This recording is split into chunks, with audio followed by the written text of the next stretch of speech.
So we continue. Um, so there is this concept of the mean occupation number.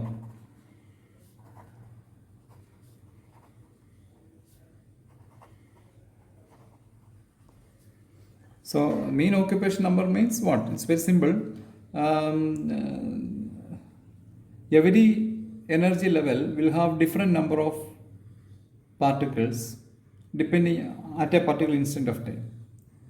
But if you take its mean over a large time, there will be you can always calculate an average value or the mean value of the number of particles in a particular energy level.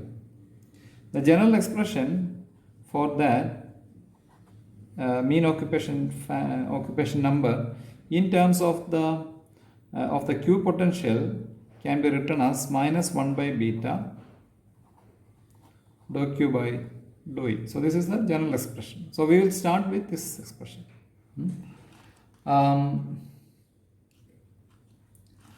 So for fermions, either for the fermions or for the bosons, we can use this expression for the Q. We have find out an expression for the Q over here, right? Minus or plus sum over E ln 1 minus or plus z e raised to minus beta E. So I forgot. So minus is for bosons and plus for fermions. Here in this expression, you will use the minus for the bosons and plus for Fermi-Dirac statics or for the case of fermions. So we can substitute this expression into the value of Q over here and then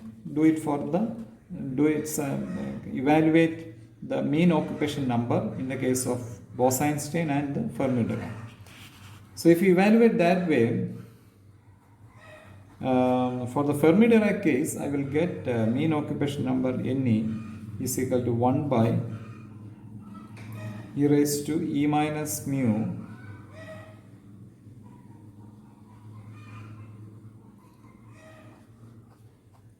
by kT plus 1. And for Bose-Einstein, I can write Ne is equal to 1 by e raised to E minus mu by kT minus 1. You know from where the mu came. It came from the Z, Fick acid. So that is it. So again the difference is with respect to the plus and the minus. The plus is for the fermions and minus is for the Bose-Einstein situation. So these two expressions are really important. It's good to by heart it.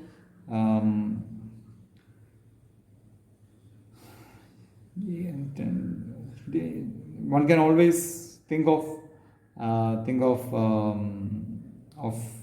working problems related to these two expressions. Now our effort is to plot Ne, the mean occupation number, with respect to E minus mu by kT. Okay. Let it be here.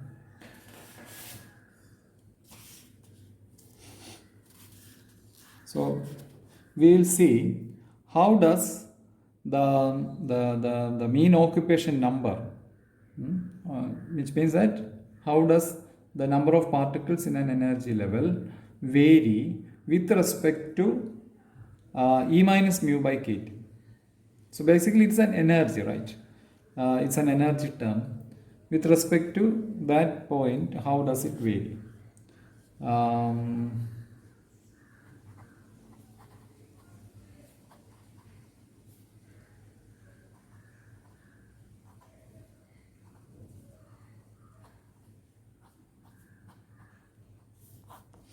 So that is the aim. Let's take one by one for the Bose-Einstein case. So there the expression is what? Ne is equal to, the mean occupation number Ne is equal to 1 by e raised to e minus mu by kt minus 1. So this is the term. So I can always assume three different situations. One is the situation where E is equal to mu. E is equal to mu. So E is equal to mu means I have 0 over here, e raised to 0, which is 1. 1 minus 1, which is 0, which means I will get my mean occupation number as nearly equal to 1 by 0, which will give me a infinity. So at E is equal to mu,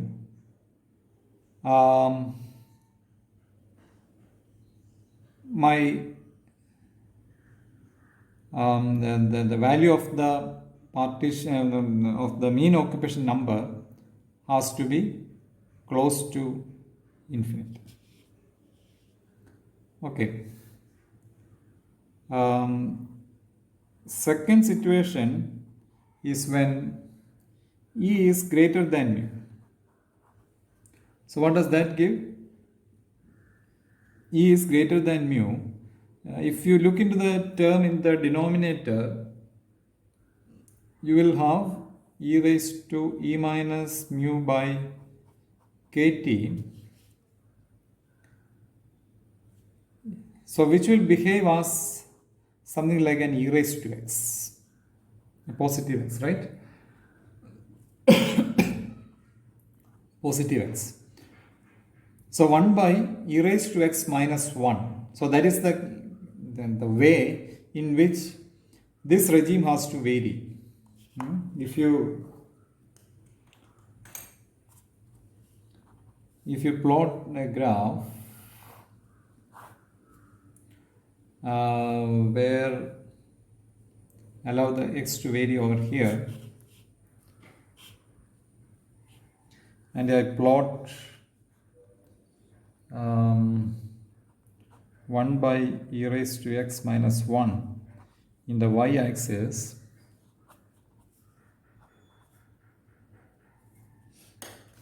I will get this graph as something like this.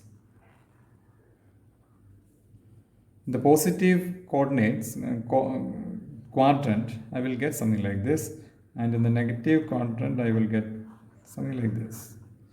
So you can always simulate these kind of expressions based on your computation class knowledge or something else like MATLAB or whatever. So if I plot 1 by e raised to x minus 1 for positive x values, I will get something like this. For negative x values, I will get something like this. So this information is really useful for me.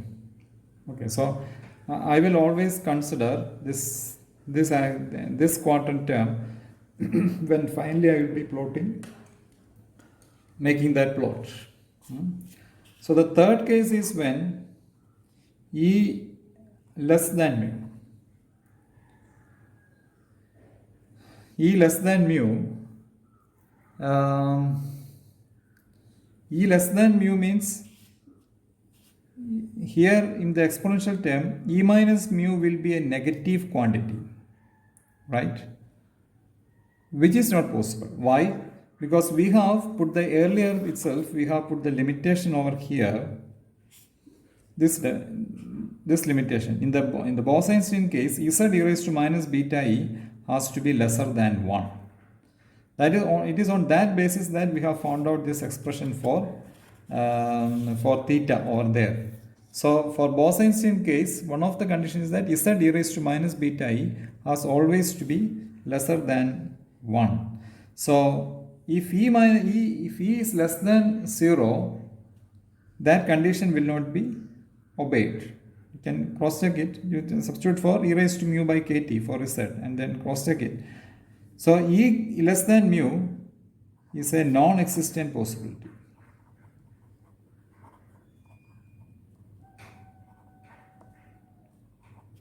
Okay. So let's try to plot our Ne versus E minus mu by kt for Bose-Einstein case. I will do it in another paper.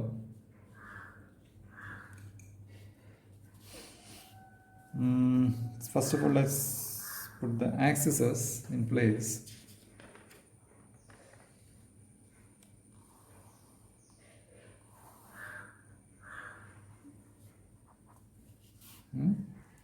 So here I have the Ne values, and here I will have in the x-axis I have E minus mu by kt. Okay. Here I will put the 0 over here. What is the 0? 0 means at that point at which E is equal to mu. In the x-axis I will put the 0 over here. Correspondingly, I can always plot 1, 2, 3 here, and I can have minus 1, minus 2 here. Okay, so the 0 of this graph is over here. Keep that thing in your mind. So for 0, let me put a straight line over here, dotted line over here, so that we know our boundaries, right? So this dotted line actually represent my E is equal to mu situation, or the 0 of this x-axis. So if I plot it for, now let me take each of the things which we calculated or inferred based on our discussion. So for E is equal to mu, my function has to be somewhere infinity, and for E greater than mu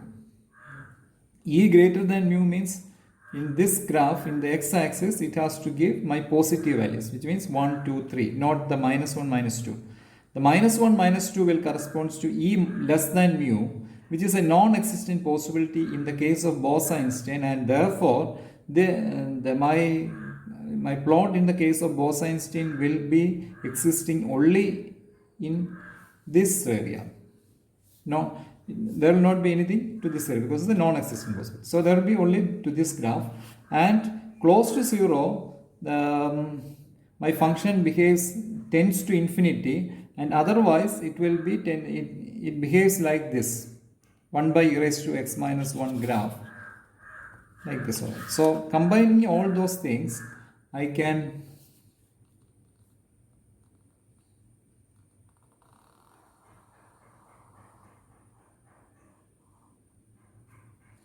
so this is the kind of graph which I can imagine.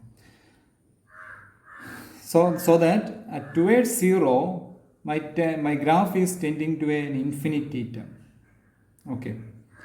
Towards 0, my graph tends to infinity, and otherwise it is it shows a variation as 1 by e raised to x minus 1 function.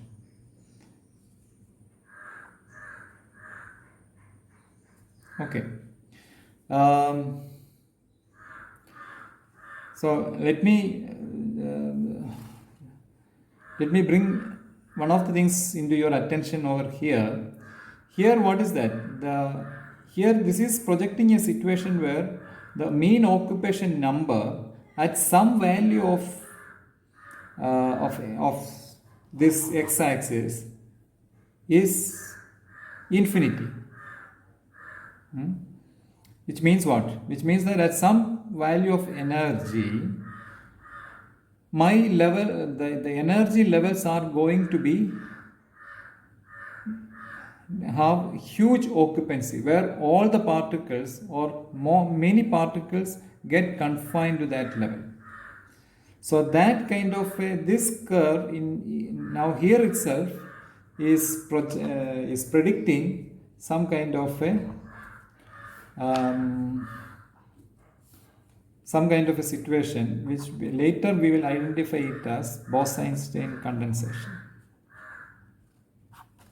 Okay, what is Bose-Einstein condensation? It's a situation in which at some energy or at some temperature, all the particles gets confined themselves to a particular level, so that the number of particles in that level is huge. So this is what is being projected in this part of the curve. Now, so that is about the Bose-Einstein situation. Now let me put this aside and we will continue with the discussion or we will do the discussion for Fermi-Dirac situations. So for the Fermi-Dirac situation, what was my expression? N is equal to 1 by e raised to e minus mu by kt plus 1. So okay, let's take each one by one case. E is equal to mu. E is equal to mu. E is equal to mu means this is what? E is equal to mu. E raised to, this is again exponential 0, which is 1, which means that mean n is equal to 1 by 2. Right?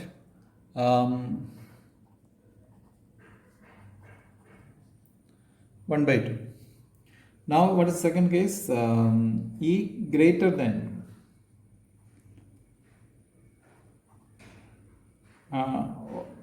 Well, simultaneously, let me take E less than mu situation also, the second and the third situation. E greater than mu or E less than mu, both of them are actually projecting a case where I can write this as 1 by e raised to plus or minus x plus 1 or 1 by 1 plus 1 by 1 plus e raised to plus or minus x. Right? This is the kind of equation which I have to confront with. So if I make the plot for such kind of functions, so x over here positive x and here I have negative x. Such kind of situations I have something like this.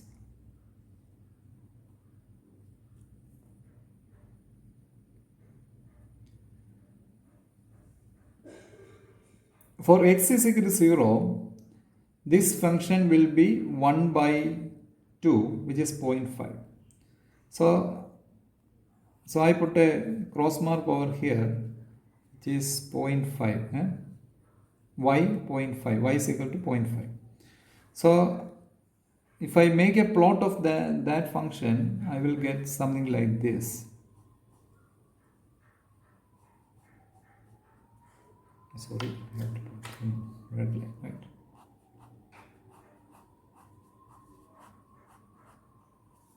I will get something like this. The graph may not be as good as a computer will draw it, but so something like this. So this is it. So I have now let us incorporate this into our master graph. So this graph has to be now incorporated over here, which will be looking something like this. What was the condition? At 0.5,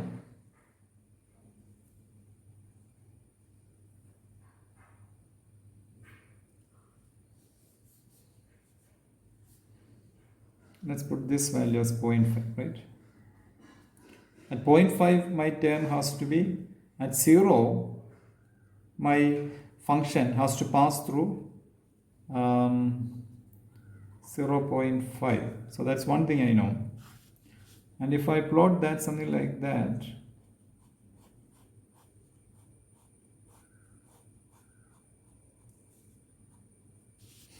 so it will be something like this, which I call it as the Fermi-Dirac. This one. Right.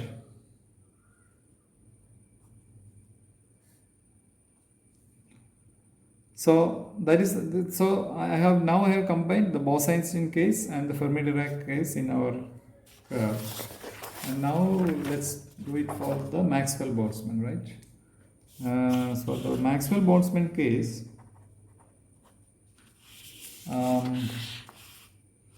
we can always write the Ne is equal to what was the expression, minus 1 by beta, right? What was that? Minus 1 by beta. Minus 1 by beta dou q by dou E. And I know the expression for q is equal to z e raised to minus beta E. So therefore dou q by dou E is equal to z into minus beta e raised to minus beta E. So therefore my Ne value is equal to z e raised to minus beta E. Because I have you can divide this, cancel out this minus terms and minus and also the beta over there. So z e raised to minus beta E. Which is what? Z is equal to e raised to mu by kt, which can be written as e raised to mu minus E by kt. So if we are plotting with respect to E minus mu by kt, but whereas we have e raised to mu minus E by kt, therefore I can write this expression as e raised to minus E minus mu by kt. So this sounds like something like a e raised to minus x, which is what? Exponential decay, right? E raised to minus x graph. So if I combine that over there, I can plot this graph as something like this. You plot some a general exponential decay plot basically. So this is a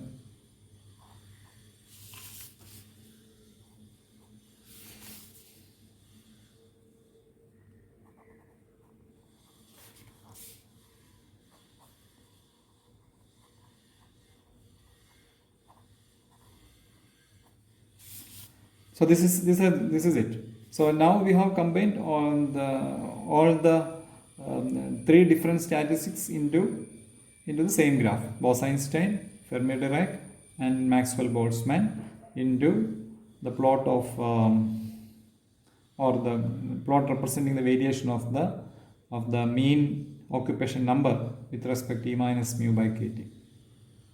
Okay.